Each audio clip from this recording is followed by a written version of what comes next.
Hello everyone, and this one is called Why Shamans Read Fiction. And so I've been enjoying reading this book enormously of late. It's called Arcadia, and it's by a guy called Ian Pears. I've never heard of this bloke, the author. I've never heard of the book. And the first thing it is about, it's got a pretty unusual front cover, hasn't it? Very unusual indeed. So I just want to go a little bit deeper into this book in particular and why I'm enjoying it so much. This is a very intelligent writer, and what he's done is he's created a story, but there's about 6 different stories all going on at the same time. And this is a wonderful way to increase your intelligence and to stretch the capacity of your active imagination. Because what I'm required to do to actually make sense of this book is to juggle these 6 stories all at the same time, and they all interrelate and mesh with each other. And so there are certain stories which are fairly mundane and certain stories which are really very fantastical, and it's a combination of all interplaying together that makes this book so extraordinary. So any book that you come across where there's more than one storyline going on, that's a wonderful opportunity to really broaden your horizons. And here's a really great thing about reading fiction. If for any reason you're incapacitated and you can't get outside into the outside world, it means, okay, so the door to the outside world may be closed temporarily or permanently, but here's this fantastic door into realms of imagination, which is always available as long as you've got the capacity to read. And for blind people, of course, there's Braille books as well. So I really recommend it, and I especially recommend this author and this book. So what's all this about? Why fiction? And why read? And why read solid books? And what's that got to do with shamanism? They're all good questions, aren't they? So before we get into that, if you're going to read, it's really helpful to have one of these next to you. And here's the strange thing. For me, this is an essential part of my shamanic practice. This is actually work for me to do this, to read, but particularly to read fiction. So fiction is very special, and I will include a subset of this which is autobiography and biography, and it's kind of a branch of fiction. I'll explain why in a bit. When you're reading fiction, what you are doing is you are reading the results of the active imagination of a person. Now, all shamanic practice is based upon the shamanic journey, where we actively switch on and employ our active imagination. Anyone who's ever learned to do a shamanic journey knows it's trans-induction to the drumming. It's a declaration of intention 3 times, and it's the active imagination. So if you as a shaman wish to polish your active imagination, one of the best things you can possibly do is to immerse yourself into the active imagination of a lot of other people. And the greater diversity of people that you do this with, the stronger your practice will become, and the more powerful your active imagination will work into. So this is a very great gift. So I do have a criticism of modern life, and it won't surprise any of you when I tell you this. My criticism of modern life is people are becoming increasingly lazy and weak. Laziness and weakness, these are the 2 downfalls of the society in which I live, and I can see the outfall and the impact of this all the time. So the reliance upon pharmaceutical drugs and the reliance upon the media in terms of films and TV is weakened people massively. So the thing is, if you're going to read fiction, the first thing you are required to do is to engage with it, which means you start at page 1 and you start reading what the guy's got to say for himself or herself, and you're reading these words. And at first, especially if you're not used to it, this feels like quite a strange thing to do.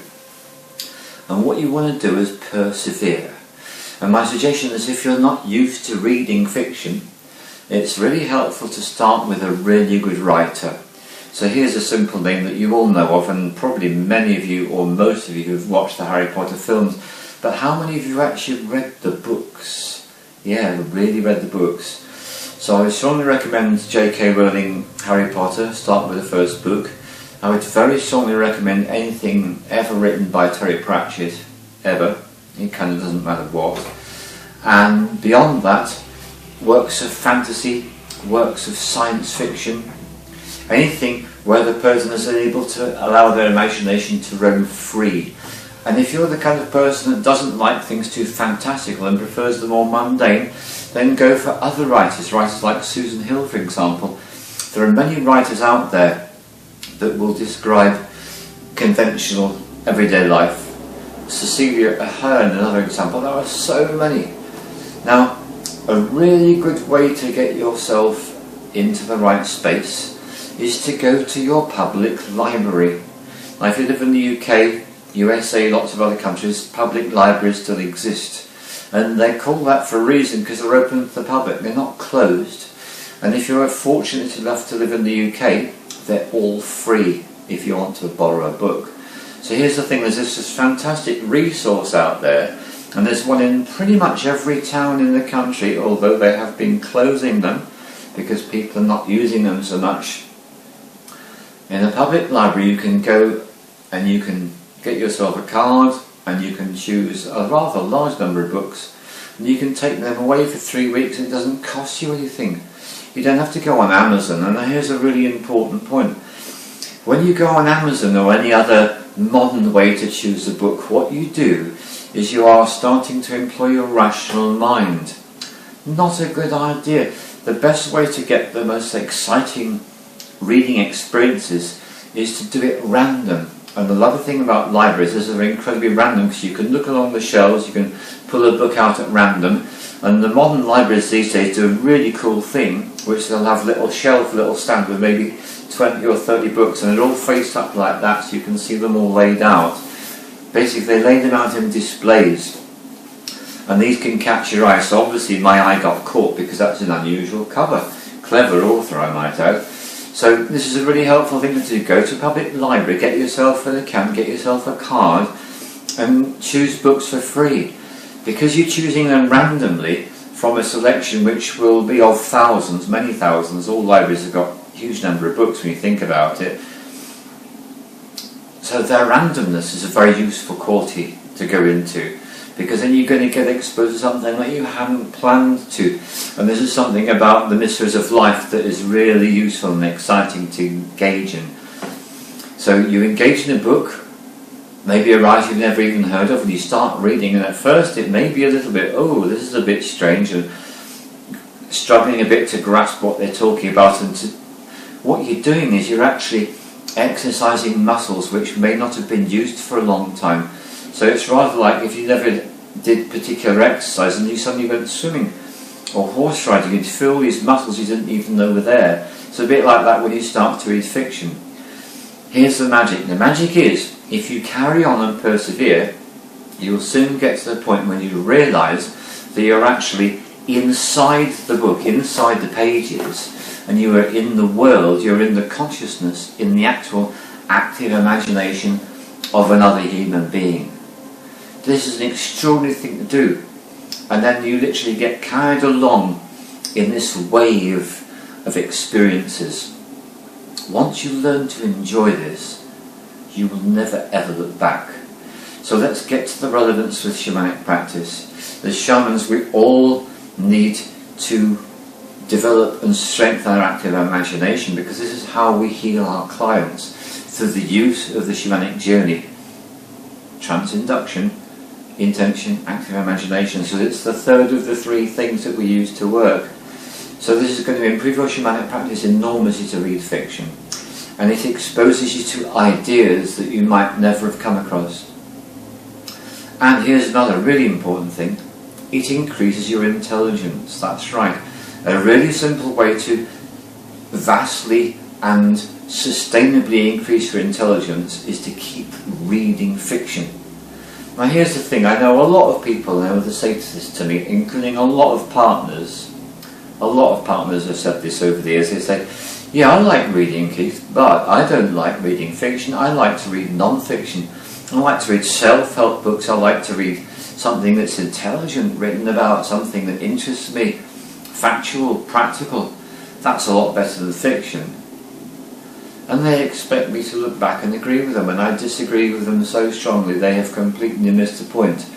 Now, there's a guy called Jonathan Swift, and there's also a guy called Paul Bunyan, and these are old writers. One of them wrote Gulliver's Travels and the other one wrote Pilgrim's Progress.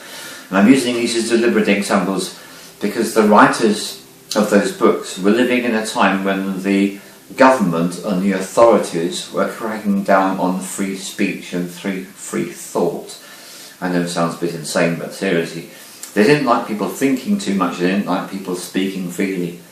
And it wasn't a safe climate in which to express your free ideas. So what they did, very intelligently, is they created a story, a work of fiction, and they used it as a vehicle, as a Trojan horse, as a subterfuge to express their really radical, subversive, revolutionary ideas. It's still true today.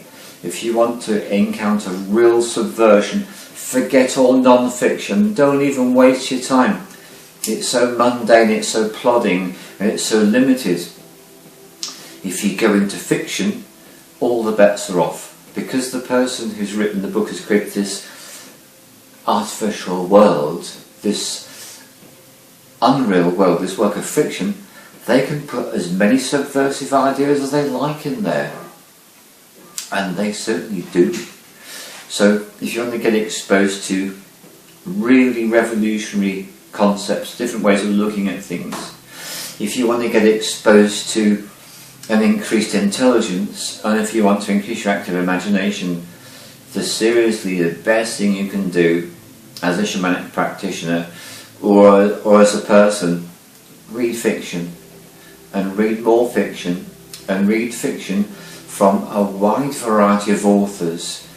Now the great thing today about books, certainly in the UK, is you can read books from authors from all over the world. It's really easy to find authors from Africa, from Asia, from India, from South America, all translated into English, and it's great. Another name for you to have a go at if you're unfamiliar with all this is Paulo Coelho.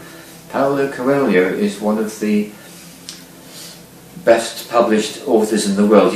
There are more sales from his books than just about any other book author on the planet at the moment. So I've mentioned the big ones. You've got Terry Pratchett, you've got J.K. Rowling, and you've got Paulo Coelho. So if you want to start with something safe and easy, start with those three, because they're well known and they're accessible. And then after you've really got familiar with that, start reading authors you've never even heard of, like what I'm doing. I'm constantly reading authors I've never heard of, and I keep expanding my awareness about what's possible. And you'll find that some writers of fiction, it's very obvious that what they're writing about is really autobiographical. In other words, a lot of writers of fiction, even if they don't consciously mean to, they actually bring their own life experience in there. I've written one work of fiction so far. It's the first book I ever wrote in 1992. Never managed to get it published. Took it to 29 publishers, didn't succeed. Probably gave up too soon, but I didn't know that at the time. Writing fiction is also a really cool thing to do. And if you ever want to write fiction, of course, the first thing you need to do is to read a lot of fiction written by other people. So helpful and so inspiring. So let's look at autobiography and biography. So when a person writes their own life story, or when someone else writes the life story of someone, you could say, well, yeah, that's not fiction, that's completely different. That's like a non-fiction book. And I say, no, it isn't. It's very, very close to fiction, and this is the reason why. If you ask a policeman who has been to the scene of an incident outside in the broad daylight where lots of people witnessed an accident or a crime, lots of people saw the same thing, and the policeman goes to the interview all these people, all the witnesses, they will say always this: I interviewed all these witnesses and it was as if they all saw a different event, because everybody remembers something in a different way. So we've all got our memories, but our memories are very subjective. there's not that much objectivity to them. So even when it comes to a person writing their own life story, that's subjective too. So actually, they're using a combination of their memory and their active imagination is augmenting their memory. So this is why autobiography and biography has got the wonderful component that fiction's got too. So that's it. Increase your intelligence, increase your power as a shamanic journeyer, and have a really good time. There are a few things so enjoyable as doing this.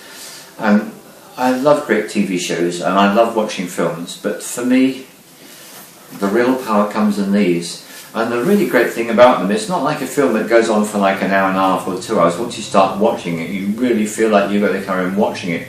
You can put the book down at any time. The doorbell rings, the phone rings, you fancy a snack, whatever. You can just deal with it. It's absolutely great. So what I'm going to do now is something a bit strange, which is, if you like reading fiction, there's one really big drawback to reading anything actually, which is you find yourself sitting down. Now sitting down isn't the cleverest thing to do in many ways to the body, because the human body is designed to move. So I like to make everything as easy as possible for myself. So I've discovered having a cushion on my lap helps me to have the book at the right height nice and easily. Another great place to read is in the bath, by the way. Nice Epsom salts bath, a book, it's wonderful. But if I'm sitting on a chair, it's really important to have one of these. It's called a wedge cushion. And you can see it's thicker at one end than it is at the other end. What this means is when I put this cushion down on the seat, it means that the back of the seat is higher than the front, which means that my legs slope downwards towards my knees. This is very good for the back. So if you're going to sit down doing anything for any length of time, a wedge cushion is a great thing to get, because it will give you back support and it will help to keep your back healthy. If you sit in a conventional seat, the worst of all are car seats. Car seats are designed to give everyone back trouble, by the way. Sounding the same, car manufacturers simply don't seem to have woken up to this. No matter how expensive the car, they're all badly designed from the point of view of the back.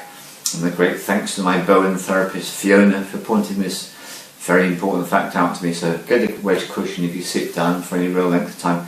Very useful thing to have. And enter into the active imaginations of many people and have a really great time doing so. Become more intelligent and a better shamanic journeyer. Thank you very much.